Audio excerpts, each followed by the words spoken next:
My personal opinion, and I'm happy to have anybody adding to this, my personal opinion in below that, and Torch does this too. Torch, we would have many students in our school who you can use Torch, but it doesn't actually tell you a lot about that student because it comes in at a level that's too high for them.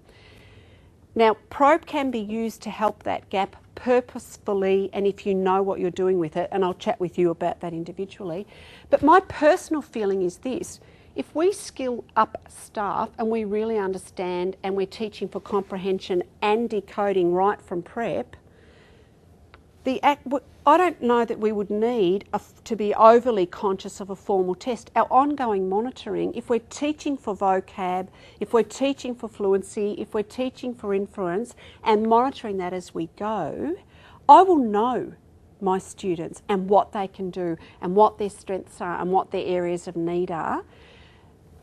Now, AIZ may provide you with an assessment that is formal and structured for those students. But my personal feeling is I know that successful schools who skill their staff up and build capacity at staff level and teach in a focused way actually achieve the same thing without a formal test. Personal opinion only. Deb, add. Yes. All you have to do is say, tell me about what you just read. It doesn't need to be retelling. Retelling is your first point of call. Yeah. So if you listen to kids read, if you're doing a running record, any of those things, that's the first thing you ask. And then you record that information that gives you everything you need to know. Because the running record does go toward meaning. If I'm teaching for fluency and I know students are not picking up with fluency, I know that that is going to have an effect on their comprehension. There's my teaching for that student. If I know that their vocab, their oral language, their connections, their concept understanding is not developing, I know that has a connection to comprehension and why, so there's my teaching for them. Yeah.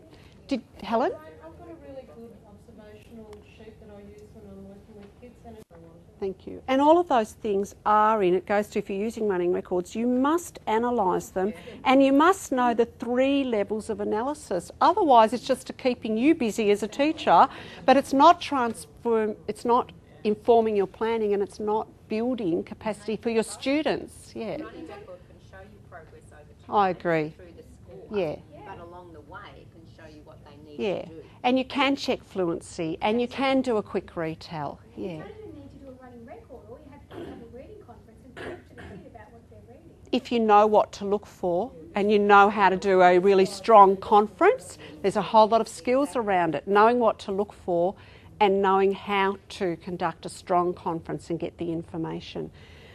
But that relates back to what you were saying. We don't always know what we should know, and connecting things together and building capacity as staff is what's really going to make the difference. Yeah.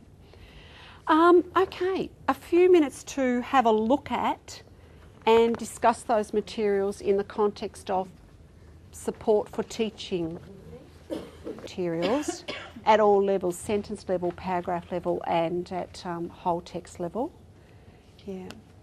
Any other points that came up in conversation? We were just discussing the amount of prior knowledge that has to come first. And, Yes.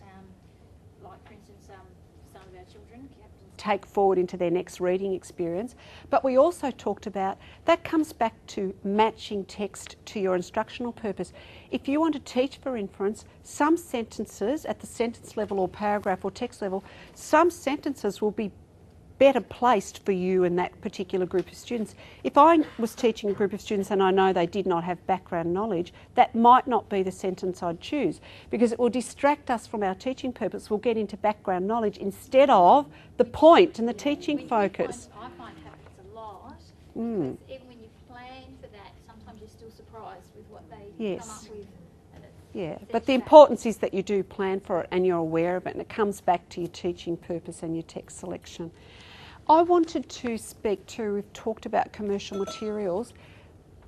My opinion and my encouragement for you to consider is working with and discussing with your staff on text first of all.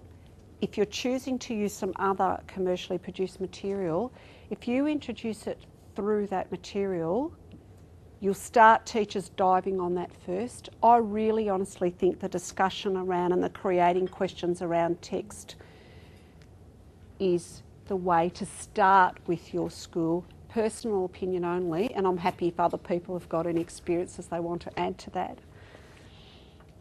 No? Okay. Now, getting back to up to here, we jump down to inferential. Inferential is considered to be easier than reorganisation. Does anyone know what reorganisation is?